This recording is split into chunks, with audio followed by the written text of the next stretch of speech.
கடையில் போய் சாப்பாடு வாங்கிட்டு வந்தாச்சு. அம்மனி என்ன பண்ணிட்டு இருக்காங்கன்னு பார்க்கலாம். இது என்னடா அது?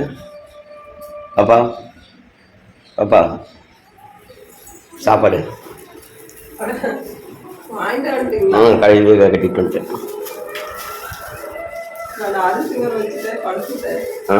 சரி கொஞ்சம் டயர்ட் ஆகுறதுனால அரிசி ஊற வச்சுட்டு படுத்துட்டேன். அதனால வாங்கிட்டு வந்துட்டீங்க. பாருங்க, எனக்கு உடம்புக்கு முடியாததுனால போய் சாப்பாடு கட்டிக்கிட்டு வந்துட்டாங்க. இன்னைக்கு சாதமா ஒரு சாப்பாடு வாங்கினா 2 பேரும் சாப்பிட்டுக்கலாம்.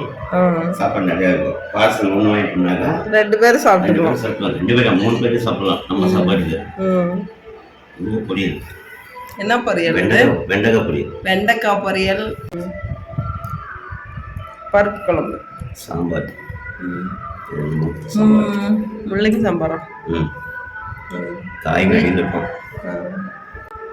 என்னன்னா அது? இது மோர். பாருங்க, இது ரசம், இது மோர், சாதம், அப்புறம் ஒரு அப்பளம். அப்பளம் உடஞ்சி போச்சு. வண்டியில் வச்சுட்டு. ஆமா, ஓகே, சாப்பிடுங்க. ஹோட்டல் சாப்பாடு சாப்பிடுங்க. என்ன பண்ணிட்டு இருக்க? என்ன பண்ணிட்டு இருக்க? என்னது? லட்டு நானும் 1 வாரமா சாப்பிடலாமா வேண்டாமான்னு பார்த்துட்டே இருக்கிறேன். அதானே, அது 1 வாரம் ஆச்சு. திருப்பதி கோயிலுக்கு போயிட்டு வந்து லட்டு வாங்கிட்டு வந்து கொடுத்தாங்க. அன்னைக்கு பிடிச்ச சளி இன்னும் விடல. ஆனா எடுத்து பார்த்துட்டு இருக்கிறது. கண்ணுலயா பாக்குறேன். நானும் எடுத்து இன்னைக்கு சாப்பிடலாம் நாளைக்கு சாப்பிடலாம்னு பாக்குறேன். ஆனா சளி விட மாட்டேங்குது. என்னமோ இருக்குது. இத்தனையை வச்சுட்டு இருந்தா சளி எப்படி விடும்? இல்ல, சாப்பிடலையே. வெளிநாட்டு சாக்லேட் கொண்டுட்டு வந்தாங்க. ஆனா புடிச்ச சளி விட மாட்டேங்குது. சாப்பிட முடியலன்னு வருத்தமா இருக்குது. அப்புறம் பழம், நம்ம என்னைக்கு உடம்பு சரியா அன்னைக்கு மட்டும் நிறைய திங்கிறதுக்கு இருக்கோம். நமக்கு பிடிச்ச ஐட்டமாவே இருக்கும்.